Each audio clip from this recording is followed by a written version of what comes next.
समाचार न्यूज। साथियों नमस्कार, स्वागत है आपका हमारे चैनल जिला टॉप न्यूज में। मैं सुरेश कुमार, आप देख रहे हैं जनपद अंबेडकर नगर की खबर, जो चंद्रशेखर आजाद इस जगह पे आए हैं। कवरेज दिखाऊंगा जो चंद्रशेखर आजाद जी यहाँ पे कहे उसको भी दिखाएंगे। और सभा जैसा माहौल तो आपने जब जहां से मैं हाईवे से उतरा था वहां से यहां तक आपने बना रखा है, लेकिन आप इतनी बड़ी संख्या में आए हो और मेरी जिम्मेदारी ये है कि मैं आपको बताऊं कि अब आपको क्या करना है। बहुत लंबे चौड़े भाषण नहीं देने हैं, वो तो मैं लगातार देता आया हूं, लेकिन अब जो है क्योंकि अब हालात पहले जैसे नहीं रहे, अब जो सरकारें काम कर रही हैं ना वो किसानों की जैसी है, ना नौजवानों की जैसी है, ना महिलाओं की जैसी है, ना कर्मचारियों की जैसी है, ना ही व्यापारियों की जैसी है, ना ही गरीबों की जैसी है। और तो और वो कमजोर वर्गों में भी दलित, पिछड़े, आदिवासी, मुसलमान, जैन, सिख, बौद्ध, ईसाई और जो उचित जातियों के गरीब हैं उनके भी वो लोग हितैषी नहीं है। ऐसा लगता है कि वो मुट्ठी भर लोगों को पैसे वाला बनाने का काम कर रहे हो और तमाम गरीबों को लेबर क्लास बनाने का काम कर रहे हैं। जब हम सरकारों के फैसले देखते हैं, वो फैसले जो हमारे जीवन को प्रभावित करते हैं, तो ऐसा महसूस होता है कि सरकारें आज भी हमें इंसान नहीं मानती। अगर सरकारें हमें इंसान मानती तो हमारे बारे में सोचती। अब सोचा क्या है, अभी बजट आया सेंटर का और स्टेट का दोनों का। क्या महंगाई कम हुई? गैस के सिलेंडर के दाम कम हुए? बिजली के दाम कम हुए? खाद्य पदार्थों के दाम कम हुए? पेट्रोल डीजल के दाम कम हुए? क्या एजुकेशन का बजट बढ़ा या घटा? बताओ। एजुकेशन का बजट घटा दिया। हेल्थ का बजट बढ़ाया घटाया? हेल्थ का बजट। अब एजुकेशन को समझो। मैंने कल ही पार्लियामेंट में कहा परसों कि जब पढ़ेगा नहीं भारत तो आगे कैसे बढ़ेगा बताओ। आपने एजुकेशन का बजट खत्म कर दिया। जो छात्रवृत्ति मिलती थी एससी, एसटी, ओबीसी के लोगों को, वो छात्रवृत्ति समाप्त कर दी। जो जीरो फीस का एडमिशन हो जाते थे, वो आपने जीरो फीस के एडमिशन बंद कर दिए। जब गरीब का बच्चा पढ़ ही नहीं पाएगा तो वो आगे कैसे बढ़ पाएगा, अपने परिवार को आगे कैसे बढ़ा पाएगा? क्या कोई मेहनत मजदूरी करने वाला आदमी, 200-400 रुपए कमाने वाला आदमी क्या एरोप्लेन में चलने का ख्वाब देख सकता है? क्या 200-400 रुपए की मजदूरी करने वाला आदमी इस देश में अच्छा भोजन, अच्छे कपड़े, अच्छा रहन सहन और खुशहाली की जिंदगी जी सकता है? आप मेहनत करने वाले लोगों के हाल देखो। मनरेगा में जो लोग काम करते हैं कितना पैसा मिलता है? कितना पैसा मिलता है? 230 रुपए के लगभग मिलता है। 10 ऊपर या नीचे। आप बताओ 250 रुपए में घर चलता है क्या? आप से लिखे जाएंगे। इसके कारण क्या होगा कि गरीब को अच्छा इलाज नहीं मिलेगा और अच्छा इलाज न मिलने के कारण उसकी जान चली जाएगी, लेकिन सरकार को कोई फर्क नहीं पड़ेगा। मैंने कल ही मांग उठाई और आप बताना मेरी मांग गलत है या सही है। मैंने कल ही मांग उठाई, गौर से सुनो, कि चाहे सुरक्षा पर्याप्त अभिनेता हो या नेता हो, नेता एडीजी से लेकर चोटी का हो या फिर कोई अधिकारी हो, आईएएस अफसर हो, आईपीएस अफसर हो या कोई और सरकारी कर्मचारी हो जो सरकारी तनख्वाह लेता है, या कोई व्यापारी हो, उनके बच्चों का और उनका जरूरत पड़ने पे इलाज सरकारी अस्पताल में होना चाहिए। होना चाहिए नहीं होना चाहिए? इससे फायदा क्या होगा आपको पता है? आपको जब अमीरों का इलाज सरकारी अस्पताल में होगा, जो पॉलिसी बनाते हैं उनका इलाज अस्पताल में होगा, उनके बच्चों का इलाज होगा, जो पॉलिसी को लागू कराते हैं अधिकारी उनके बच्चों का इलाज होगा, उनका इलाज होगा, तो फिर सरकारी अस्पताल में सुविधाएं पहुंचेंगी और गरीबों को भी अच्छे से अच्छा इलाज मिलेगा, उनकी जिंदगी का भी ख्याल रखा जाएगा, उनकी जान भी ली जाएगी, उनको भी जो है जीवन जीने का मौका मिलेगा। नगीना के लोगों का और जितने अंबेडकर नगर के लोग, और अंबेडकर नगर का मैं धन्यवाद नहीं दे सकता हूं शब्दों में, क्योंकि आज भी मेरे याद है कि जिस दिन मैं चुनाव लड़ रहा था तो अम्बेडकर नगर के लोगों ने, इस जिले के लोगों ने 1-1 रुपया, 2-2 रुपया, 10-10 रुपए के नोट जो है, मेरे आज भी याद है वो नोट। मैंने चुनाव के बाद वो पोटलियां खोली और वो नोट देख के लगता था कि उसपे हजारों लोगों का पसीना लगा होगा, इतने लोगों के हाथ में गुजर गया होगा। जब मैंने वो नोट देखा तो मैं भावुक हो गया कि भाई ये नोट जिसने दिया होगा, जिस माँ ने, जिस भाई ने, जिस पिता ने, उसने नोट नहीं दिया, उसने मेरे ऊपर भरोसा किया। मेरी जिम्मेदारी बैठती है उस भरोसे पर खरा उतर के उनकी जिंदगी में बदलाव करूं। मेरे आज भी याद है वो नोट, और वो नोट मैंने उठा के रखा है। आपने मुझे जो नोट दिया है वो सूद समेत अधिकारियों के तौर पे आने वाले समय में आपको वापस करूंगा। मेरी बात को आप जिसने 1 रुपए की मदद की है उसको पॉलिसी बना के उसके 50 लाख रुपए की मदद उसके परिवारों की करवाने का काम करेंगे। ये चंद्रशेखर आजाद आपका नेता नहीं है, ये आपका भाई, आपका बेटा है, आपके बीच का है। और अम्बेडकर नगर के मेरे लोगों भूला नहीं हूं, भूला नहीं। वो लाठी आपके ऊपर पड़ी थी, मेरे आज भी याद है, जब आपने बाबा साहब अम्बेडकर की मूर्ति लगाने का काम किया था और आपकी मेरी बहनों के सरों पे और कमर पे जो लाठियां पड़ी थी, भूला नहीं, बिल्कुल नहीं भूला। आज भी वो जख्म मेरे दिल में है, आज भी वो जख्म मैं अपनी पीठ पर महसूस करता हूं। मेरे आज भी याद है जब मेरे कई साथियों को पकड़ के अम्बेडकर नगर की जेल में बंद कर दिया गया था और मैं उनसे मिलने के लिए आया था, तो सारे अधिकारी अड़ के खड़े हो गए थे कि मिलने नहीं देंगे। मैं भूला नहीं, मैं कुछ नहीं भूला। मेरे नौजवान साथियों, मैं आपसे वादा करके कह रहा हूं कि मैं कुछ नहीं भूला हूं। बस समय की बात है और समय बदलते देर नहीं रहेगी। अगर आपने मेरी बात पे पहरा दे दिया, जैसे चंद्रशेखर आजाद अपने महापुरुषों की बात पे पहरा दे रहा है, अगर आपने मेरी बात पे पहरा दे दिया, वो दिन दूर नहीं है कि उत्तर प्रदेश में आपकी बात मजबूत होगी और आपके हिसाब से काम होगा। गरीबों के लिए योजना बनेगी और गरीबों को अवसर मिलेंगे आगे बढ़ने की। इस देश की आजादी के 75 साल बाद यहां पहुंचे हम कि आज भी मुंह रखने पर हत्या होती है कि होती है? मटकी छूने पर हत्या होती है। और तो और घोड़ी पे बैठने पे आज भी अपमानित किया जाता है। अब तो हमारे नौजवान संघर्ष करने लगे हैं, मेहनत करने लगे हैं।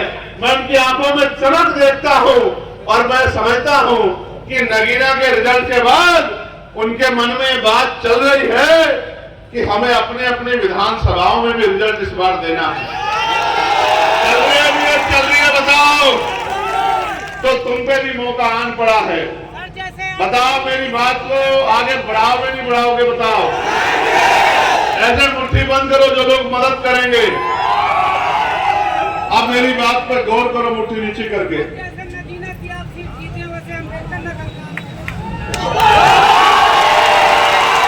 मेरा एक घर बिजनौर है और एक घर मेरा वहां जहां मैं पैदा हुआ,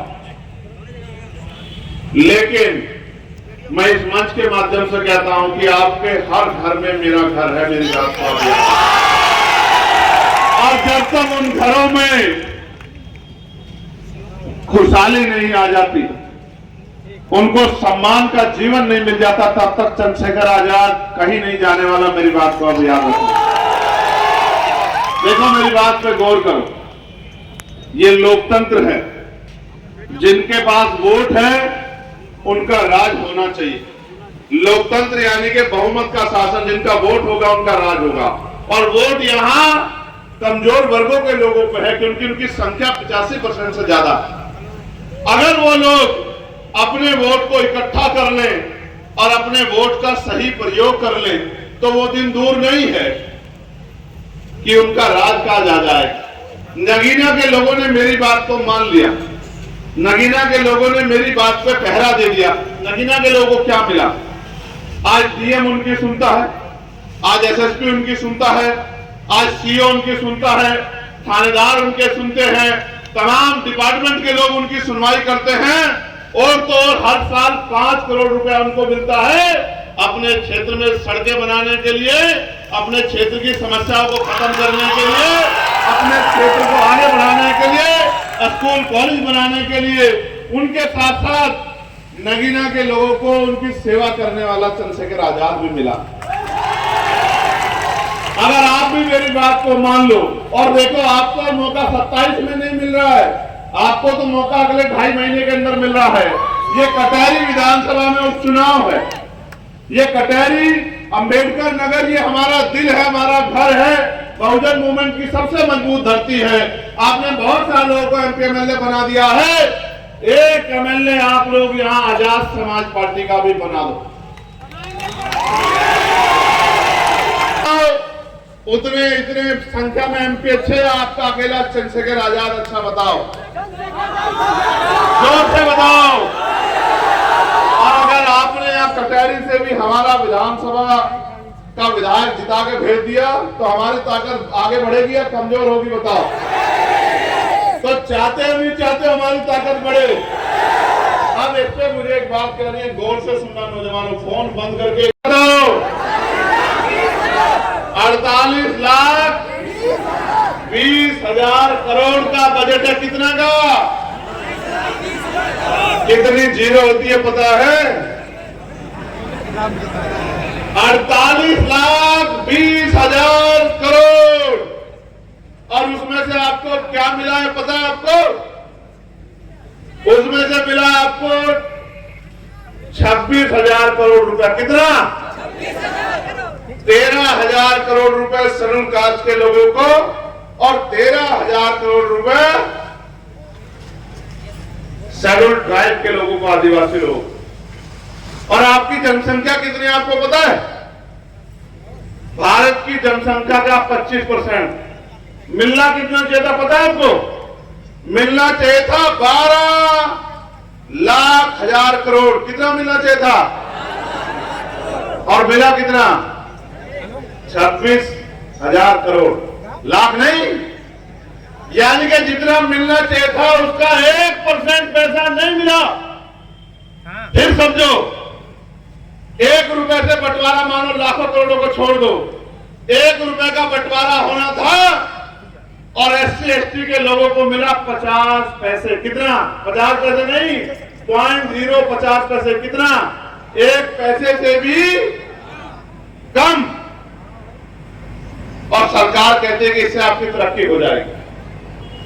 और हम बहुजन समाज के लोग हैं, पिछड़े वर्ग के लोगों को तो 26,000 करोड़ रुपया भी नहीं मिला।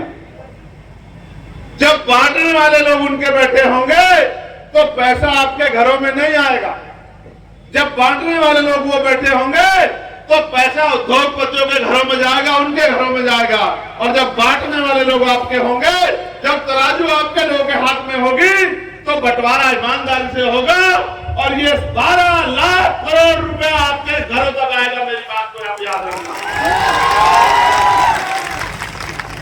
ये बंटवारा करने के लिए, ये बंटवारे की ताकत वोट से मिलती है। अगर आप वोट की ताकत चंद्रशेखर आजाद समाज पार्टी को दोगे तो ये बंटवारा करने की ताकत हमारे हाथ में आएगी। और आपको लगता है जब बंटवारा करने की ताकत उत्तर प्रदेश में हमारे हाथ में होगी तो क्या आपका हाथ खाली रह जाएगा? बिल्कुल खाली नहीं रहेगा। और तो और मुस्लिम समाज के लोगों को तो नमक के बराबर भी कुछ नहीं मिला। उनकी जो फेलोशिप आती थी मौलाना आजाद के नाम से वो बंद कर दी, मदरसों को जो ऐड मिलती थी वो बंद कर दी, और तमाम तरह की जो योजना चल रही थी उनका बजट घटा दिया। क्योंकि जैसा मैंने कहा, ये सरकार चंद पूंजीपतियों की सरकार। तो हमने नारा दिया, और किशोर कुमार पगला जी यहाँ बैठे हैं और हमारे नेता सुनील कुमार चित्तौड़ जी भी एक नारा माननीय काजीराम साहब ने दिया था कि वोट हमारा, राज तुम्हारा, नहीं चलेगा, नहीं चलेगा।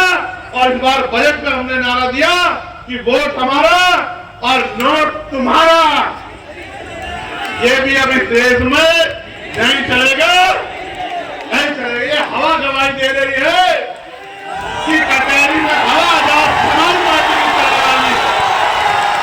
ये हवा गवाही दे रही है, मौसम गवाही दे रहा है कि आपका मौसम बदलने वाला है। कुर्सियों की पेटियां जरा बांध लीजिए। और ये हवा गवाही दे रही है कि अब हवा उत्तर प्रदेश में गरीबों की चलने वाली है। कमजोरों की चलने वाली है, बहुजन समाज के लोगों की चलने वाली है। और अब बहुजन समाज के लोग ताकतवर होकर ये किसी दूसरे के हाथ बंटवारा नहीं कराएंगे। मुझसे किसी ने पूछा कल कि भाई आने वाले कल में जिस तरह से सरकारी स्कूल बंद हो रहे हैं और बड़े बड़े प्राइवेट स्कूल खुल रहे हैं, ना तो गरीब का बच्चा पढ़ पाएगा, जब निजीकरण हो जाएगा, आरक्षण नहीं बचेगा, तो कोई भी गरीब का बच्चा सरकारी नौकरी पर नहीं जा पाएगा। प्राइवेट एक तरह की गुलामी है। जो लोग प्राइवेट में काम करते हैं वो जानते होंगे, इतनी बेरोजगारी है देश के अंदर कि अगर आप ये कहोगे कि 7-10 दिन की छुट्टी दे दो, तो मालिक कहेगा परमानेंट की छुट्टी ले ले। आशा बहने हो, आंगनबाड़ी बहने हो, भोजन माता बहने हो, ग्राम सेवक हो, बीएड के बच्चे हो, बीटीसी के बच्चे हो, पीआरडी के जवान हो, होमगार्ड के जवान हो, और कोई भी विभाग के लोग हो, अर्धसैनिक बल हो, पुरानी पेंशन का मामला हो या उनका मान्यता बढ़ाने का मामला हो, और तो और जो पुलिस के साथी हमारे खड़े हैं, इनके लिए भी हम लोगों ने लड़ाई लड़ने का काम किया।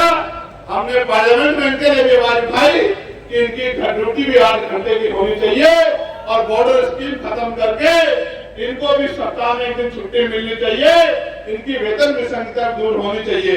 हम तो हर व्यक्ति की आवाज उठाने के लिए पार्लियामेंट में हैं, लेकिन मैं आपसे कह रहा हूं, अगर आपका नेता नहीं तैयार होगा, आपका विधायक नहीं बनेगा, तो आपकी आवाज कोई नहीं उठाएगा। क्या कटहरी वालों अपनी आवाज उठाना चाहते हो, उठाना चाहते हो? बताओ तो बताओ, मदद करोगे नहीं करोगे? तो बताओ, यहाँ से जाके सो जाओगे या जाके मेहनत करोगे? बताओ। ऐसे जैसे आज आए हो ऐसे घर से निकल के काम करोगे या चैन से पढ़ के सो जाओगे? बताओ, जोर से बताओ।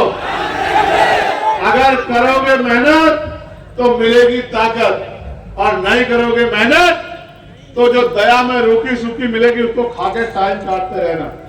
अब साहब अम्बेडकर के प्रयासों से अब इतने तो आगे बढ़ गए हो कि अपने अधिकार को समझने लगे हो, तो अब तो समझदारी दिखा लो। अब तो समय आ गया, अब तो कुछ ऐसा नहीं बचा। अब तो वोट की ताकत से अपनी ताकत बना सकते हो, नहीं बना सकते हो? अब तो अपने पिछड़े समाज के भाइयों को जोड़ सकते हो, नहीं जोड़ सकते हो? देखो, मैंने अपना काम आके अपनी जिम्मेदारी के तौर पे जो अभी करने की ड्यूटी लगी है मैंने अदा कर दिया। मैंने छुट्टी नहीं बनाई। हम लोग वहां 5 दिन काम करते हैं, सैटरडे संडे में छुट्टी होती है, मैंने छुट्टी नहीं बनाई। पिछले हफ्ते की छुट्टी हमने, एक दिन हम लोग इलाहाबाद रहे और दूसरे दिन संडे के दिन हम लोग मिर्जापुर रहे, और इस हफ्ते के हमने दोनों दिन, एक आज आपके यहाँ अम्बेडकर नगर में है और कल अयोध्या में रहेंगे। ये छुट्टी क्यों नहीं मनाई जा रही है? ये छुट्टी इसलिए नहीं मनाई जा रही है कि जब तक आपके आंसू नहीं सूख जाते, जब तक आपके खाली हाथ नहीं भर जाते, जब तक आपको सम्मान की जिंदगी नहीं मिल जाती, जब तक आपके घरों से परेशानियां खत्म नहीं हो जाती, जब तक महान पुरुषों का सपना पूरा नहीं होता, तब तक हम लोग छुट्टी मनाने वाले नहीं हैं। इस बात का संकल्प करके मन में मेहनत करने का काम कर रहे हैं।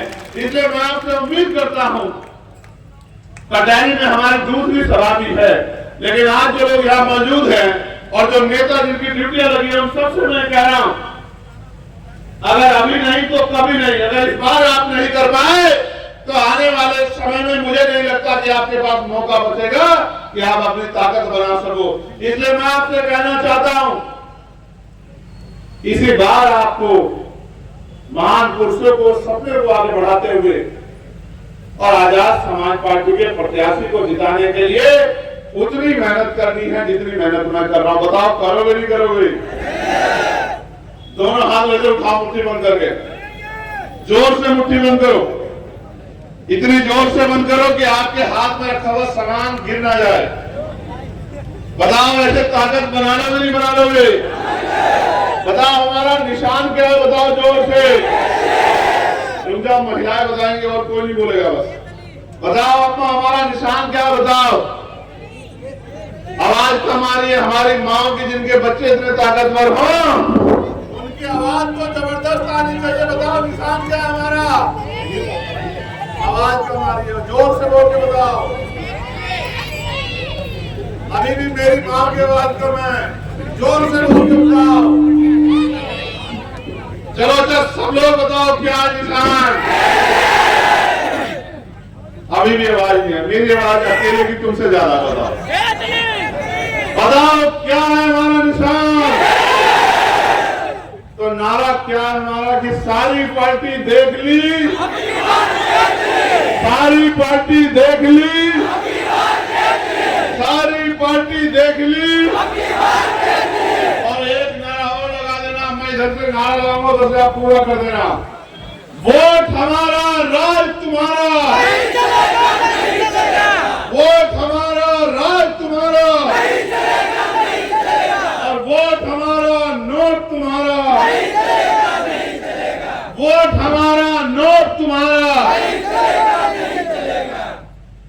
और वोट हमारा, राज हमारा। वोट हमारा, राज हमारा। और वोट हमारा, नोट हमारा। हाँ, ये तब होगा जब आप तैयार हो जाओगे। बहुत बहुत धन्यवाद। जय भीम, जय भारत, जय संविधान।